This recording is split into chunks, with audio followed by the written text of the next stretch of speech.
सबको मेरा राम राम। मंजलि तिवारी आप सबका स्वागत करती हूँ। आप लोग कैसे हैं? आशा करती हूँ आप लोग स्वस्थ और मस्त होंगे। तो देखिए, इस वीडियो में हम जानेंगे कि करवा चौथ की सरल पूजा विधि हम किस तरह से पूजा करें।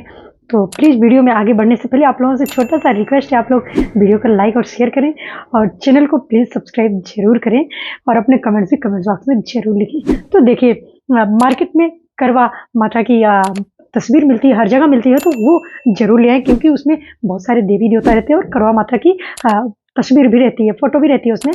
तो उसको हम एक पहले चौकी रखेंगे, चौकी पे लाल वस्त्र बिछाएंगे। उसके बाद उस तस्वीर के नीचे जो है हम किसी अनाज का आसन देंगे, गेहूं या जौ या फिर चावल, साबुत होना चाहिए। जो भी अनाज का आसन देंगे वो अनाज साबुत होना चाहिए। तो उस अनाज का आसन के लिए हम थोड़ा सा बिछाएंगे, उसके ऊपर हम उस तस्वीर को स्थापित करेंगे और तस्वीर पर वस्त्र स्वरूप मौली चढ़ाएंगे। उसके बाद एक हम चुनरी भी उड़ाएंगे छोटी सी तस्वीर पर, और एक तरफ फिर हम कलश को आसन देने के लिए वही अक्षत या जौ या फिर गेहूं रखेंगे। उस पर हम कलश रखेंगे। कलश में हम आपने देखा ही होगा, बहुत सारी वीडियो मैंने बता रखी हैं कलश में क्या क्या चीज़ें डालें। तो कलश में एक आप सिक्का डालिए, चांदी का सिक्का हो तो चांदी का, नॉर्मल सिक्का हो तो नॉर्मल एक सिक्का डालिए, एक गांठ हल्दी डालिए, एक सुपारी डालिए, एक कमल गट्टा डालिए, और आप हल्दी डालिए और अक्षत थोड़ा सा डालिए, लौंग डालिए, एक जोड़े सहित लौंग डालना है तो लौंग डालिए। उसके बाद उस पर पंच पल्लव यानी आम का 5 पल्लव रखिए। उसके ऊपर एक आप कलश में आप थोड़ा सा मिष्ठान भी डालें। उसके ऊपर आप प्लेट को रखिए, प्लेट में आप चावल डालें, चावल के ऊपर आप एक दीपक रखें। दीपक घी का होना चाहिए, तिल के तेल का भी बहुत लोग जलाते हैं, लेकिन घी का जलाइए आप, घी का दीपक होना चाहिए।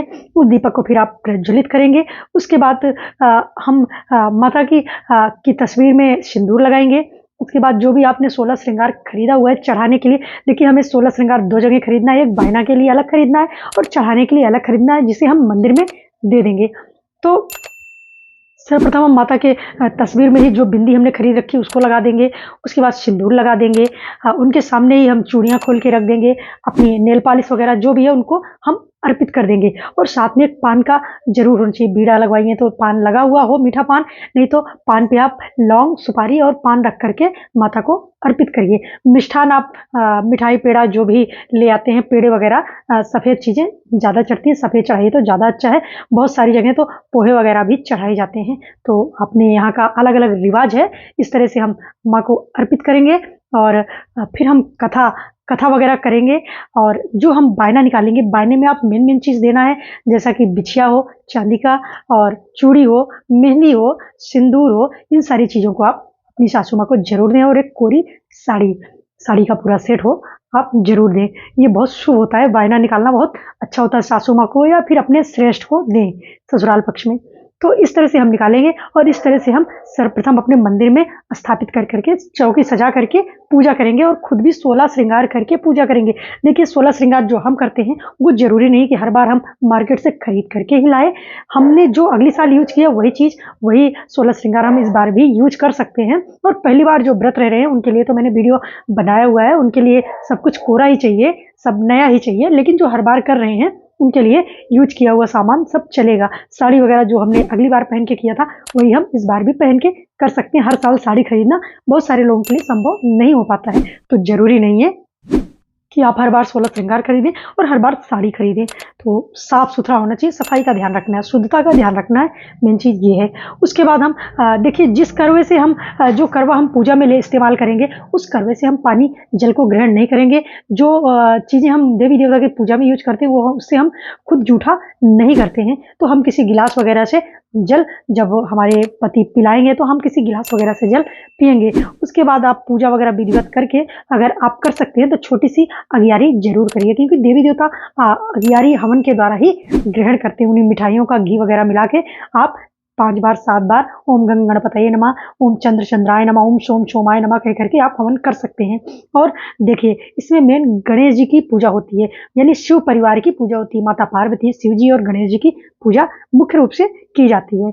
तो इस तरह करने के बाद नीचे आप मंदिर में आप पूजा वगैरह करके फिर जहाँ भी आपके घर से चंद्रमा का दर्शन होता हो, चंद्र दिखते हो, वहाँ पर आप जाइए और अर्घ्य दीजिए। लोटे में आपको कच्चा दूध डालना है गाय का, और चीनी डालना है, या फिर आपने जो सफ़ेद मिठाइयाँ पेड़े वगैरह रखे हैं उसको डाल लीजिए और पुष्प डालिए, सफ़ेद पुष्प डालिए।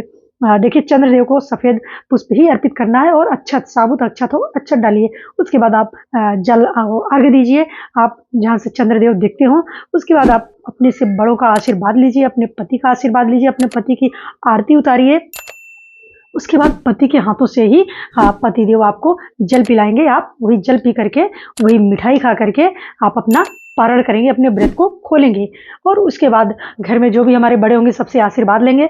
और बायना यदि हम ससुराल में हैं तो अपने सासू माँ को तुरंत दे देंगे, नहीं तो फिर हम रख देंगे। हाँ, बायने में कुछ दक्षिणा जरूर निकालना है, यथासंभव जो भी आपसे संभव हो सके दक्षिणा जरूर निकालना है। और माता करवा का जो हम पूजा करते हैं, माता चौथ की जो हम पूजा करते हैं, उनके सामने भी दक्षिणा जरूर निकालना है। जो भी जितना भी आपसे बन पड़ता है, दक्षिणे के बिना देखो पूजा या दान पूर्ण नहीं माना जाता है। तो इस तरह से करेंगे। उसके बाद आपने जो भी थाली बनाया हुआ है, पूरी सब्जी खीर पक्का खाना जो भी आपने शुद्धता के साथ बनाया हुआ, वो थाली सजा करके, एक थाली तो हम अपने श्रेष्ठ के लिए निकालते हैं और तस्वीर के सामने, माँ चौथ के सामने हम लाके चढ़ाते हैं। गणेश जी को, माता पार्वती को, सबके सामने उसका भोग लगाते हैं। उसके बाद हम प्रसाद को ग्रहण करते हैं। और एक थाली हम अपनी सासू माँ के लिए, जो भी हमारे घर में श्रेष्ठ है उनके लिए निकालते हैं। सासू माँ को दीजिए, जेठानी को दीजिए, बड़ी ननद को दीजिए, या ये सब नहीं उपलब्ध है तो आप किसी ब्राह्मण को दे सकते हैं। तो इस तरह से आप पूजा करेंगे विधिवत और व्रत रहेंगे। और हाँ, सिंदूर जो चढ़ाना है आपको, पैकेट में सिंदूर को नहीं चढ़ाना है। मार्केट में जो पैकेट में मिल जाता है, आप किसी डिब्बे में भर के चढ़ाइए। डिब्बी वाला सिंदूर ले लीजिए, आते हैं मार्केट में, उसको आप चढ़ाइए। तो बस इसी के साथ वीडियो का एंड करना चाहूँगी और मिलूंगी एक न्यू वीडियो के साथ। तब तक के लिए आप सबको मेरा राम राम।